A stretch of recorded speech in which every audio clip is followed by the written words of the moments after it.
This is the best decision you can make when starting your freelance career. I know you may have a tendency to pick whatever thing that you could do. Maybe you have a multiple list of skills, or you have a couple of ideas, or you've seen other people do well on Upwork or other freelance platforms doing various things. Virtual assistant, maybe you have friends who are virtual assistants and they're doing data scraping, or they're using ChatGPT to write copy, or they're looking for leads on LinkedIn for clients and doing sort of email scraping, or maybe they're editing videos for shorts, or maybe your friends are editing videos for TikTok influencers, or maybe you're writing blog posts for clients, or maybe you're thinking of doing a telesales job because some friend of yours is doing well, or those are the jobs that you're seeing on Upwork and so you're just wanting to do that. Or maybe you want to just do social media because that's kind of an easy job to do. But the best decision you can make for yourself is actually picking a thing that you like to do, picking the thing that you enjoy doing, and then developing a skill in that, finding clients to do that work for them and developing and improving that skill. It doesn't matter whether it's social media, whether it's copywriting, whether it's data scraping, whatever the role is, whatever the task is that you want to get good at, pick one thing and go along with that. Now, I made the mistake when I was early on Upwork. I kind of did everything related to marketing. I didn't do social media. I consciously knew I didn't want to be posting for people on like using Later or Buffer or any of these scheduling tools. I wanted to do something a little bit more sophisticated. I wanted to do something a little bit more creative, and also where I would be a little bit more important to the person that I'm working with. And the reason I did that was because I myself wanted to challenge myself to develop. And so I had a skill in developing websites. The first WordPress website I made was my own as an experiment. And as soon as I made that, I offered a client like, hey, I can make a WordPress website for you. And they paid me a little bit of money, and I made a website for them, copied their blogs over, did all the things. And that turned into sort of doing other work, other websites. And then I went into marketing funnels because I realized that there were a lot of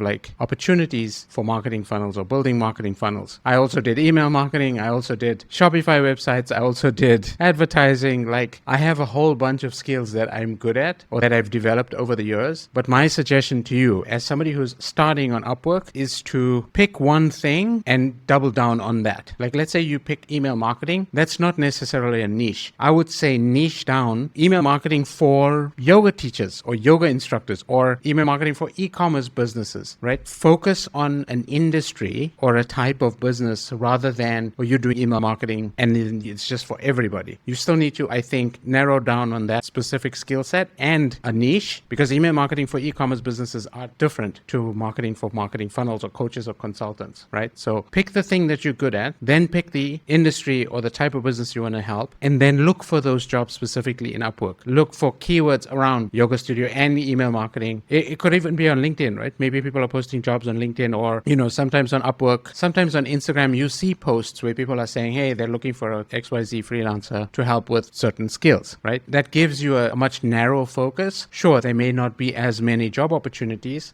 but that's perfect, because those people who are looking for that specific skill set, when they ask you in the interview, hey, have you got experience working with other yoga studios? You can say, yes, you work with yoga studios. And this is not to say that you're only going to do email marketing. You could offer a wide range of services specifically for yoga studios, like advertising, like social media, like creating their blog posts or creating their content, editing their content. You could even be like a photographer or a video creator, like a videographer in that space. Once you've selected a skill set and an industry or a type of business that you want to work with, it becomes much easier to talk to those clients, because those clients are talking and using the same language. They have similar goals. They have similar interests. And once you've, felt like you've done enough, or maybe you're picked that thing and then now you're like, maybe these people are not quite the right fit for me, you can always switch later on. Picking a niche or picking an industry doesn't necessarily lock you into one area of business. People are evolving. People are dynamic. People change their mind all the time. You're allowed to switch. But before you switch, pick those two things, find work, develop yourself, develop those skills. Because once your, let's say, email marketing skills improve, then you can take those email marketing skills into any industry. But as a beginner, it's